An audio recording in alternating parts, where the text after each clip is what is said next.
Okay, welcome back to my evaluation. This is part two of question four, and we're going to pick up where we left off of. So I was talking about using cameras in the construction and production stage.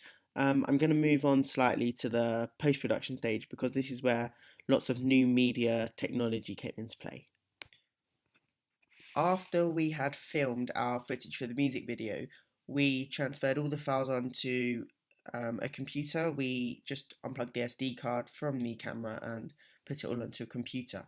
Now we made sure to back up all the files so that in case some got lost, we had second copies.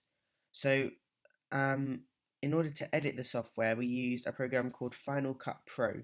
Now this is specifically made for Macs because Macs are computers specifically for editing, as well as working on, but they're good for editing as opposed to a gaming computer, for example. So Final Cut Pro is just an editing software. You can drag the clips on, you can order them, you can sequence them. If you look back over my blog, you can see the exact techniques I use. I'm not going to discuss them here because that'd be a waste of time because I've already talked about them on my blog. But you can generally just see what I've done and how it made the final video. So I use this media technology by just simply dragging the clips into my desired order and then adding various effects. One effect that was really useful was called optimal frame blending. I had to look up on the internet how to do it because I'd never done it before. But essentially, I managed to film some footage in 60 frames per second using my Canon camera, and that meant when I slowed it down to half its speed, it was 30 frames per second, which was above the average rate, which is normally 24. So when it was slowed down, it didn't look jumpy. But in order to slow it down even more, you would be able to see the frames, which isn't good. So I discovered what optical frame blending is, and that essentially extrapolates in between the frames so you get a nice smooth shot. In this case, it's where the girl's falling over. I'll play it for you now. So as you can see, it's not so jumpy. So Final Cut Pro was very useful because it was quite simple to use. We were given a booklet on how to use it, but it's fairly similar to other programs such as iMovie, which we have used in previous years. I think to edit our Swedes, we did it on iMovie, but this is just a little step up because there's a few more features and it's certainly more professional. Um, the problem I would say with our use of Final Cut is we couldn't have in our group a copy on everyone's computer. We had to all work around one computer, so it was often taking turns or working in groups. We could never all work at once, which was it wasn't a problem, but I felt that this definitely slowed down our process. And also another problem with using Final Cut Pro is that when you have lots of footage on it, it sometimes lags a little bit because it takes a while to buffer and render. But apart from that, it was fairly straightforward to use, and I think it was good at getting really specific timings. And you can see that our editing to the beat is quite precise, and as well, the audience commented on how good our lip syncing lined up. And this was only made possible through Final Cut because you can get really specific timings with it. So that's a thumbs up. Linking with Final Cut Pro, before we did the official editing, we all put the footage onto my laptop, and as a group, we found a plugin called Magic Bullet, and this is essentially a color correction software. Well, it's not a separate application; it does plug into Final Cut Pro. We thought it'd be best to color all the raw footage and then transfer that over to the school's laptop where we were editing. So this was extremely effective at color correction because um, in our Swedes, that was one of the first pieces of filming we did. The color correction took place just with the basic Final Cut um, presets. So all we could really do was just add a filter or adjust levels, but it didn't look professional. It didn't add any three-dimensionality to it. It just literally changed the color, which looked a little bit amateur. But through Magic Bullet, which did take a long time to learn how to do, um, through Magic Bullet though, we managed to get some really, really nice looking footage and match it up quite well to the original Constant Conversations video, and which is where we got our inspiration from.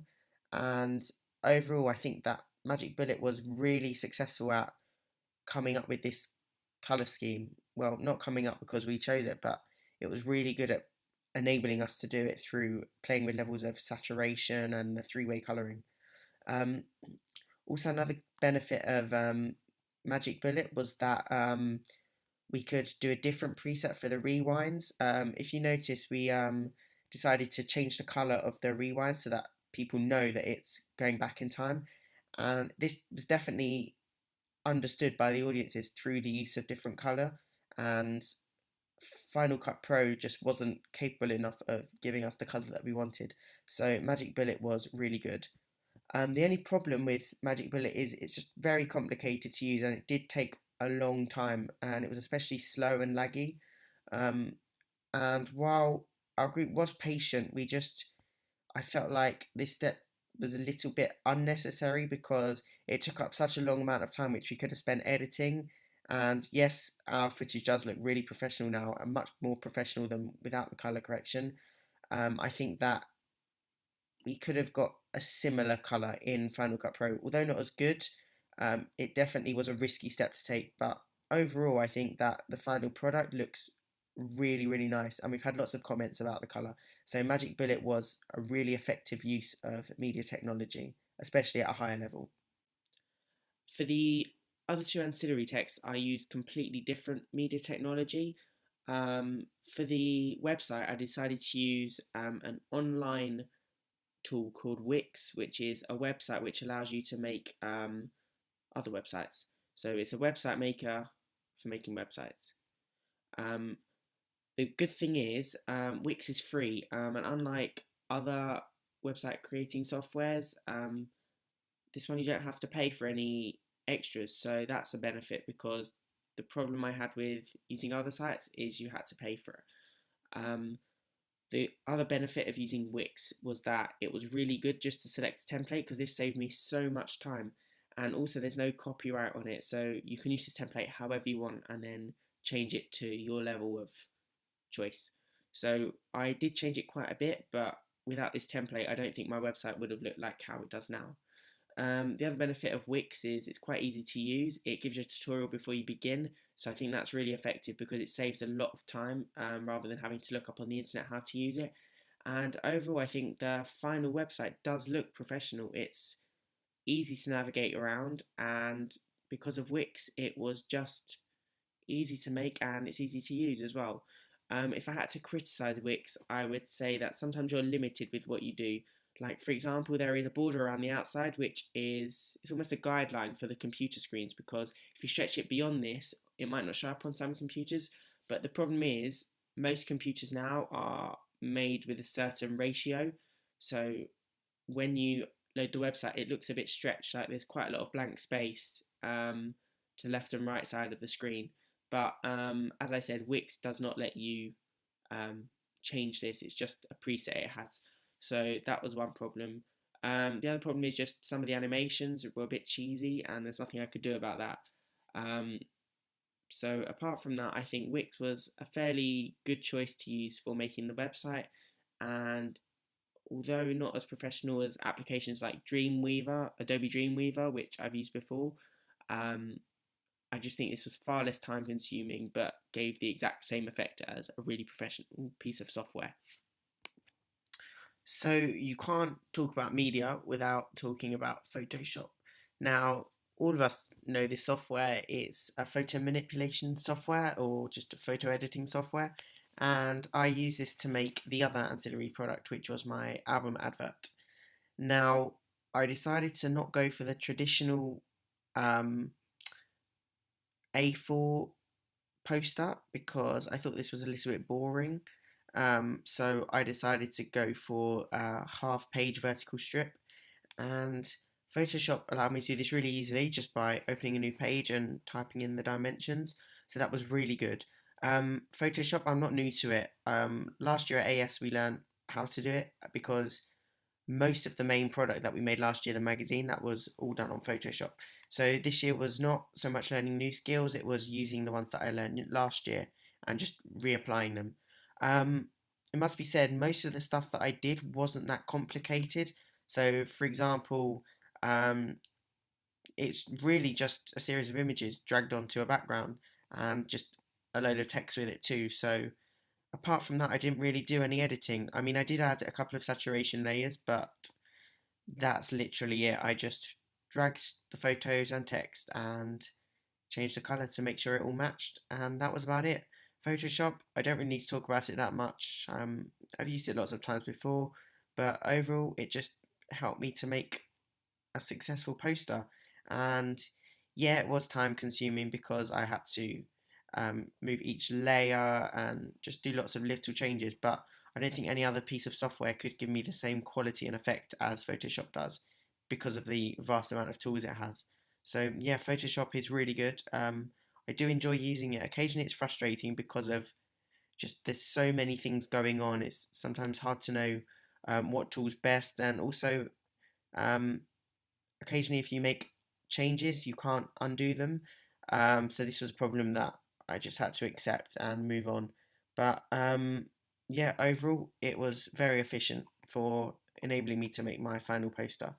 So a final brief tool that I used in the construction and production stage was a website called PicMonkey.com, I think it was. Essentially, I could just upload some photos and edit them to look like an Instagram sort of style photo, like vintage effect.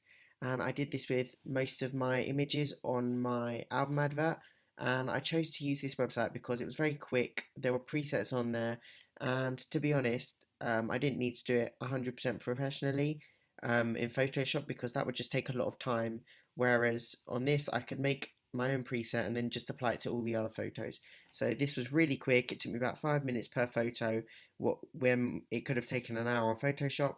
And overall, I think the photo quality came out quite good because I could download a really high resolution version at the end. So this website was free as well, so that was another benefit. And I think this decision to use it was excellent.